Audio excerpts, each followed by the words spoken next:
What if one night, the forest decides it no longer wants to be understood?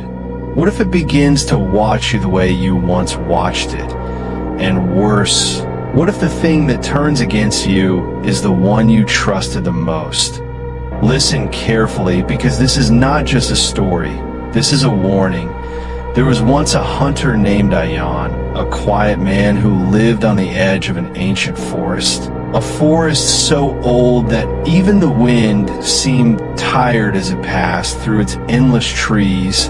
A forest the villagers avoided, not because of wild animals, but because of something they could never explain, whispers that didn't belong to any living thing. They used to say the forest remembers, but Ayaan never believed them. To him, the forest was not something to fear. It was home, a place where he felt more alive than anywhere else. And among all the creatures he encountered, there was one he loved more than anything, a black hunting dog named Raaz, strong, silent, always watching, always aware, a companion, who never left his side, who seemed to understand him without words. Villagers would often say that the dog understood him like a human, but Ayaan would smile and say no. He understands me better than that. And maybe he was right, because Raaz was not just a pet, he was family. They hunted together, walked together, and when the nights grew cold, they slept under the same roof, sharing a bond that felt unbreakable. Until one night, when everything changed. It was a cold evening, the kind where the forest falls into an unnatural silence, as if every living thing is holding its breath. Ayaan noticed something strange, something he had never seen before. Raaz refused to enter the forest. He stood still at the edge, his body tense, his eyes fixed on the darkness ahead. And then a low growl escaped him, not directed at Ayaan, but at the trees themselves, as if something deep within them was watching, something unseen, something waiting. Ayaan tried to calm him, telling him it was just another night, just another hunt, but Raaz didn't move. Instead, he slowly stepped back, fear filling his eyes in a way Ayaan had never seen before. And for the first time, a small doubt crept into Ayaan's mind, but he ignored it. He had spent his whole life in this forest. Nothing here could frighten him, or so he thought. The next morning, Raaz was gone. No broken door, no sound in the night, no signs of struggle, just an empty space where his loyal companion used to be. Ayaan searched everywhere, calling his name again and again, checking every path they had ever walked, every place they had ever hunted, but every trail seemed to lead back to the same place, the forest. And deep down, Ayaan knew that whatever had taken Raaz, it was still there, waiting that night. Driven by something he couldn't explain, Ayaan stepped into the forest alone, carrying only a lantern and a growing feeling that he did not belong there anymore.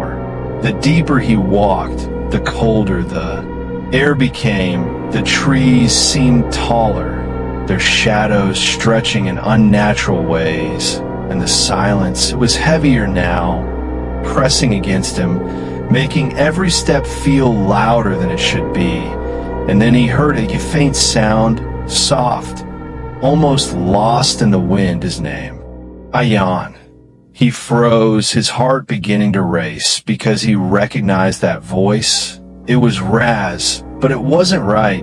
It didn't come from one place. It echoed from everywhere at once, from the trees, the ground, the air itself, calling him, pulling him deeper. And despite the fear rising inside him, he followed it step by step until he saw a figure standing between the trees. Raaz, but something was wrong. He stood too still, his body unmoving, his eyes faintly glowing in the darkness. And when the voice called again, It didn't come from him. It came from all around, wrapping itself around Ayaan like a cold whisper, and then the dog tilted its head slowly, unnaturally, and a faint expression formed that should never exist on a creature like him. A smile. Ayaan took a step back, his breath unsteady as he whispered his name, hoping, praying that somehow his companion was still there.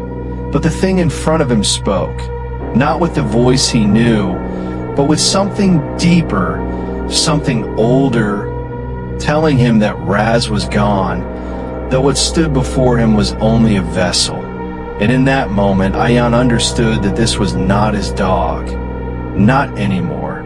This was something that belonged to the forest. Something ancient that had been watching, waiting for the right moment. And when Raaz had entered alone, afraid, it had taken its chance not to destroy him, but to become him, to wear his form like a mask, to walk in his place. Fear gripped Ayaan as he turned to leave, but the forest no longer felt the same. The paths twisted, the trees seemed to shift, and behind him he could feel something following. Not rushing, not chasing, but walking slowly, confidently, as if it already knew there was no escape. The voice called him again, reminding him of the bond he once believed in, inviting him to stay, to join what had been taken. And with every step, Ayaan felt the weight of something unseen closing in around him, until finally he stumbled, falling to his knees, the weight of loss, fear, and realization crashing over him. He begged, his voice breaking, asking for Raaz to be returned, asking for one last chance. And for a brief moment, everything seemed to stop. The wind, the shadows, even the silence itself. And the figure stepped closer and in.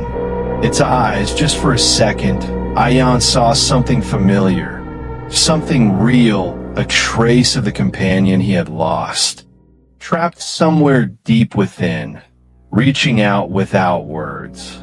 And in that moment, Ayaan understood what had to be done, not out of fear, but out of love, because sometimes the hardest choices are the only ones left.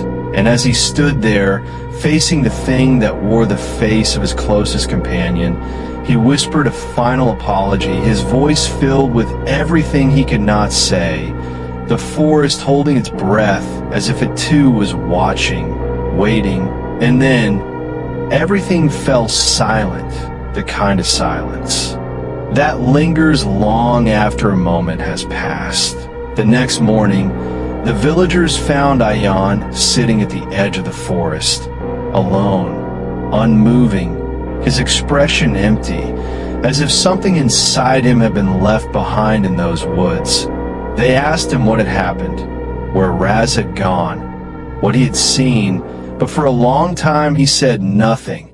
And then slowly, a faint smile appeared on his face, one that didn't quite belong, one that carried something unfamiliar, something unsettling. And from that day on, Ayaan never entered the forest again. He never spoke of that night, but sometimes when the village falls into silence and the night grows heavy, people say they hear footsteps near the trees, not one, but two, moving together in perfect rhythm, and a voice soft, patient, calling out names in the dark, as if searching, as if waiting, because some bonds are so strong they refuse to fade. But not everything that returns comes back the way it once was. And if one night, in the quiet stillness, you hear something familiar calling your name from the darkness, you should think twice before answering, because not every voice belongs to the living.